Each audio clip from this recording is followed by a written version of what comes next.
Hola, de vuelta acá. Quiero aclarar algo.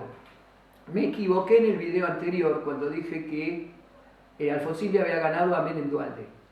En realidad no estaba todavía esa fórmula del PJ. La fórmula del PJ, la que le ganó Alfonsín con su vice Martínez, fue la fórmula de Ítalo Argentino Luder y Felipe Vitel, digamos. Entonces ahí, por suerte, mis colaboradores acá me hicieron ver el error, a veces son ayudantes, y quiero aclararlo porque en la vorágine me equivoqué. Bueno, y quiero, para cerrar el tema del gobierno radical, decirle 4 o 5 características del periodo que ustedes tienen que tener en cuenta. Primero lo que hablamos, recesión, inflación, inestabilidad. Eso hay que tener en cuenta que es una característica de este modelo. Hay una concentración económica en grandes grupos económicos, como ya habíamos visto en los apuntes de Basualdo, Cavice y Aspiazu. La distribución del ingreso obviamente es regresiva, es decir, los que más tienen ganan más, los que menos tienen pierden más. Hay un proceso de reprimarización en la economía argentina, es decir, hay una mayor exportación de bienes primarios y sucedáneos en detrimento de la industria, que eso se nos aparece hasta como lógico porque la industria, recuerden, fue prácticamente desmantelada con el gobierno de la dictadura cívico-militar.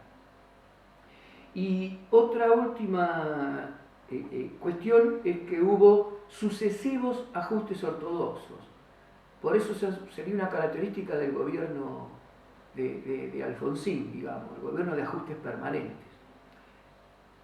Y lo último, y no por eso menos importante, el patrón de acumulación iniciado por la dictadura militar se prolongó con el gobierno de Alfonsín. No hubo cambios en ese sentido.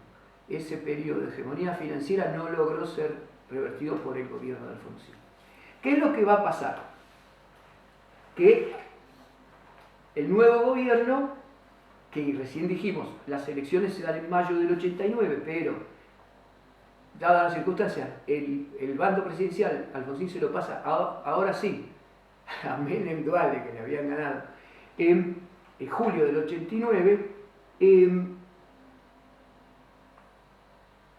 es un gobierno que gana lejos, gana un alto porcentaje de votos con una consigna que es revolución productiva y salariazo.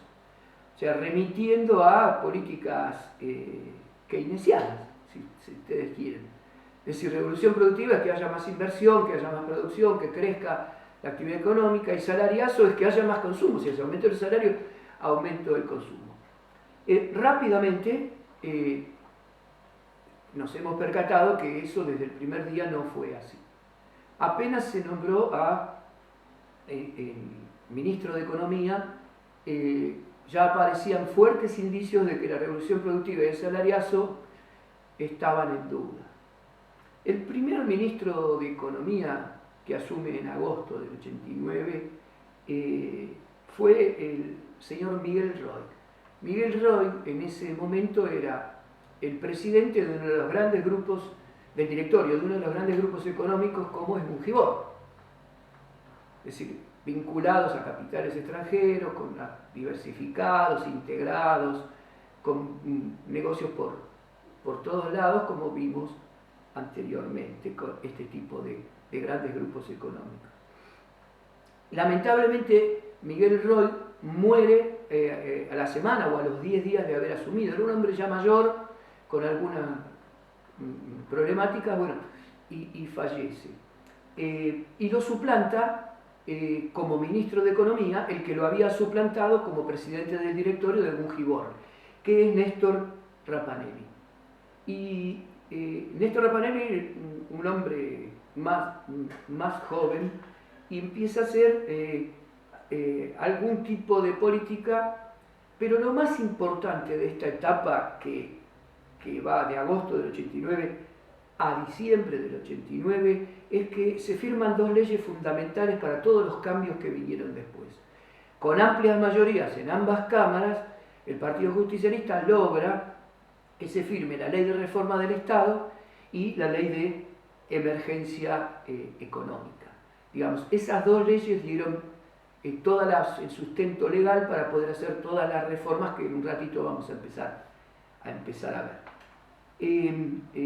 No obstante, estas modificaciones que empezó a hacer el señor Rapanelli, que curiosamente toda la etapa que va de Roig a Rapanelli, es decir, de agosto del 89 a diciembre del 89, se aplicó lo que se llamó el plan BB, B larga, por Bunge-Ibor. El plan Bunge-Ibor era lo que se estaba aplicando.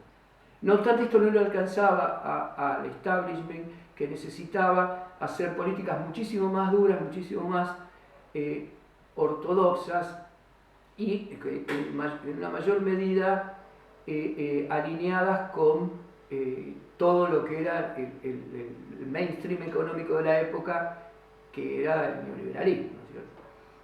Entonces asume en diciembre de 89 un nuevo ministro de Economía, el contador Herman González. Herman González ya había sido ministro de Economía en La Rioja cuando el presidente había sido gobernador.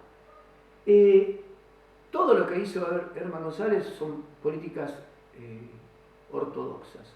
Y la fue haciendo por goteo, llamémosle, en sucesivos planes, en sucesivos paquetes de medidas, en sucesivos grupos de medidas que se iban dando entre diciembre del 89, enero del 90, marzo del 90, por lo menos el machete mío me dice esto, y octubre del 90 se aplicaron distintos paquetes de políticas que ustedes los tienen bien discriminados en Rapoport, que tomaron el nombre de Herman, el Herman 1, el Herman 2 y así hasta el Herman 5, que ustedes van a leer y van a ver que son típicamente políticas de ajuste neoliberales. Obviamente a todo este plan lo apoya el establishment que hablamos antes. Digamos, repitámoslo para que no nos olvidemos quiénes forman parte del establishment. Los capitales extranjeros que están vinculados a las privatizaciones, los acreedores externos y los grandes grupos económicos de origen nacional, tanto productivos como financieros. Recuerden que esto no es una separación estricta, están muy vinculados inclusive entre ellos, integrados horizontal, verticalmente, digamos. Es un bloque hegemónico poderosísimo.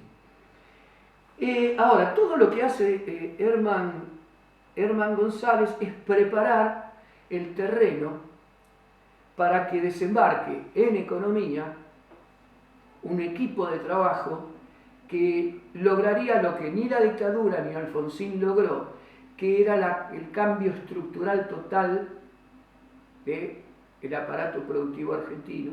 El cambio estructural, esa reforma estructural buscada desde la dictadura se logra en este gobierno del Turco y de Duarte. Así las cosas, va preparando el terreno para el desembarco de este gran equipo de economistas que se hicieron cargo de todos los lugares importantes del organigrama que tiene que ver con la economía y que venían siendo preparados o preparándose, financiados por este establishment que le hablamos desde hace muchísimo tiempo, en lo que se denominó la Fundación Mediterránea, una fundación que tiene sede en la provincia de Córdoba y cuyo mentor fue el dueño de Arcor, el presidente de Arcor, Fulvio Pagani. No obstante, los dirigentes de la Fundación Mediterránea no fueron los únicos neoliberales fuertes que tomaron partes del aparato del Estado, sino que también hubo economistas de otras usinas de pensamiento neoliberal importantísimas que existían en nuestro país, como el Centro de Estudios Macroeconómicos Argentinos, el CEMA. De ahí sale el presidente del Banco Central, Roque Fernández, y la Fundación de Investigaciones Latinoamericana, Fundación de Investigación Económica Latinoamericana, la tan conocida FIEL, en cuya cabeza está Ricardo López Murphy, digamos, como presidente. Así las cosas, en marzo del 91, un viejo conocido nuestro de la etapa anterior asume como ministro de Economía, que es Domingo Felipe Cavallo. Domingo Felipe Cavallo asume todo el poder económico con estos equipos puramente neoliberales para llevar adelante esa reforma estructural que los anteriores no llevaron a cabo, no habían podido llevar a cabo. ¿Cómo se larga esto? El 1 de abril. En marzo del 91 toman el Ministerio de Economía estos economistas. El 1 de abril en el Congreso comienza la ley de convertibilidad, que fue votada en tiempo récord. Con las mayorías que tenía el gobierno, en tiempo récord se vota la ley de convertibilidad, con lo cual nos da una idea de que si el 1 de abril empieza a funcionar la ley de convertibilidad y en marzo asume el equipo económico anterior, esto ya venía preparadísimo, digamos. Y lo que hace la ley de convertibilidad es dar el puntapié inicial para aplicar lo que nosotros denominamos el plan de convertibilidad. Porque a veces uno cree que la convertibilidad simplemente es el equivalente del tipo de cambio entre el peso y el dólar, pero es mucho más que eso. Es todo un plan bien armado, orquestado, bien sustentado, bien apoyado para poder llevar a cabo cambios muy profundos en nuestra sociedad, en nuestro aparato productivo, o sea, toda nuestra estructura económico-social. Nosotros, para estudiar todas las reformas, todas las medidas que se hicieron durante el plan de convertibilidad, dividimos en 3 grandes grupos a estas reformas. Las reformas que tienen que ver con los aspectos monetarios sería la primera. Las reformas referidas al Estado sería otro gran eje sobre lo que nos vamos a referir. Y las reformas referidas a los mercados. Más allá de lo cronológico, la idea es conceptualmente tratar de entender las reformas en este sentido, en el sentido de a dónde iban dirigidas. Si empezamos a hablar de la reforma monetaria, necesariamente la primera reforma monetaria que se hace, ¿cuál es? Lo que les acabo de comentar, la ley de convertibilidad. ¿Qué es la ley de convertibilidad? Muchos de ustedes deben pensar, bueno, es fácil, la ley de convertibilidad es un peso, un dólar. Sí, pero no es solo un peso, un dólar. Digamos, es un peso, un dólar, es el equivalente de un peso o un dólar con tipo de cambio fijo, es decir, un tipo de cambio que no se va a mover hasta 10 años después, más o menos, 8 años después, digamos, el 1 a 1 va a mantenerse hasta el 2001, o sea, 8 o 10 años fuerte. Y se va a mantener ese tipo de cambio fijo y sobre eso va a pivotear todas las reformas. Pero también la ley de convertibilidad tenía algunas otras cosas importantes, como que no se permitía la emisión de ningún peso, no se podía emitir un peso si no había un dólar en las reservas internacionales, es decir, si no tenía sustento atrás de un dólar. Por eso decían que un peso igual a un dólar tiene sostenimiento a través de los dólares que tiene el Banco Central en sus reservas. Y por otro lado anulaba las indexaciones, es decir, los aumentos de precios orientados por otros aumentos de precios. ¿Qué es una indexación? Bueno, si aumenta el índice de precio al consumidor, tanto, te aumento tanto el alquiler, por ejemplo. Eso es una indexación. También pasa con los salarios. Hasta ese momento los salarios se venían ajustando al 90% de la inflación del último trimestre. Pero ya en este momento, al congelarse todas las indexaciones, el último trimestre los salarios no fueron actualizados. Con lo cual ya de movida, de entrada, del primer impulso, los salarios pierden una parte de su poder adquisitivo, que fue la inflación de esos últimos 3 meses. Otra reforma monetaria que fue fundamental es la reforma que se produce a la Carta Orgánica del Banco Central. Como ustedes saben, el Banco Central es la autoridad monetaria, es quien regula la oferta y demanda de dinero del país, quien regula la oferta y demanda de dinero en el país, es el quien regula todo el sistema financiero, todo el sistema bancario. Ahora, esta Carta Orgánica del Banco Central prohíbe la emisión de dinero aunque haya reservas, para financiar déficits públicos. Es decir, si alguna vez falta plata para pagar algo, porque es un déficit del Estado, el Banco Central no va a emitir dinero, aunque tenga reservas. Digamos, sino que el déficit se arregle por otro lado, pero no a partir de la emisión monetaria. Le da autonomía al Banco Central. ¿Qué quiere decir? Que separa las autoridades del Banco Central del Poder Ejecutivo.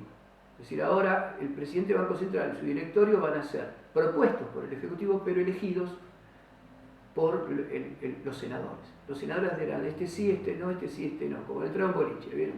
Vos sí, vos no. Y se le quita además, por decirle algunas de las modificaciones importantes, al Banco Central una de sus funciones que era la ser prestamista de última instancia, es decir, el último lugar donde podían recurrir los bancos si tenían algún problema financiero con sus depósitos, con sus depositantes, con los préstamos que habían dado. Es decir, el Banco Central se pone como garante de la política monetaria con un punto de vista ultra ortodoxo, pero por afuera de la economía real, digamos. Esas serían las dos reformas más importantes monetarias.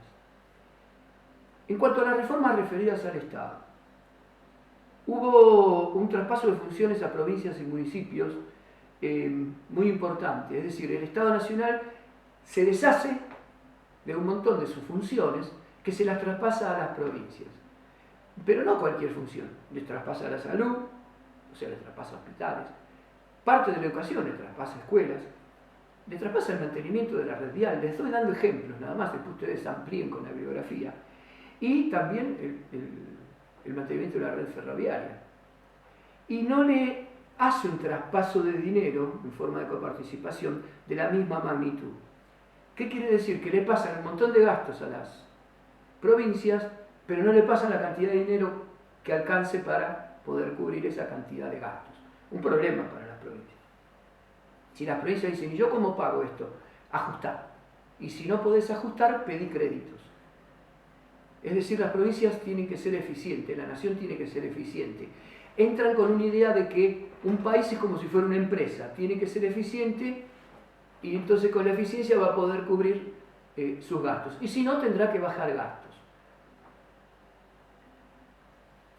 Una segunda reforma referida al Estado, que es muy, muy fuerte, es una reforma fiscal. Es una reforma que hace una reformulación de impuestos y de tasas netamente regresiva, digamos. Por ejemplo, un ejemplo, el IVA estaba durante el gobierno de Alfonsín, que fue creado durante el gobierno de Alfonsín, el IVA, al 13%. Apenas empieza esta reforma fiscal, el gobierno del Turco lo lleva al 18%. Y después al 21%, que es donde quedó ahora. Todo eso viene de esta época. O sea, aumentan los impuestos al consumo. Y aumentan todo lo que tiene que ver con impuestos regresivos, impuestos que tocan el consumo, aumentan. Y bajan los impuestos directos, o sea, los impuestos que tocan a los ricos, que tocan a las grandes fortunas, la riqueza, el patrimonio. Algo parecido que lo que había hecho Martínez de Oz, ¿se acuerdan que lo habíamos hablado? Al mismo tiempo, como hay que bajar gastos, hay una reforma administrativa. ¿Qué quiere decir una reforma administrativa? Una reforma del Estado. El objeto, contener el gasto público. Y en ese sentido, bajar la cantidad de empleo público y disminuir los gastos públicos. ¿Para qué? Para tener mayor superávit fiscal o tener menos gastos que le permitan pagar la deuda que fue tomando el gobierno. En el próximo video seguimos con dos reformas muy importantes del Estado, por eso las dejé para el final.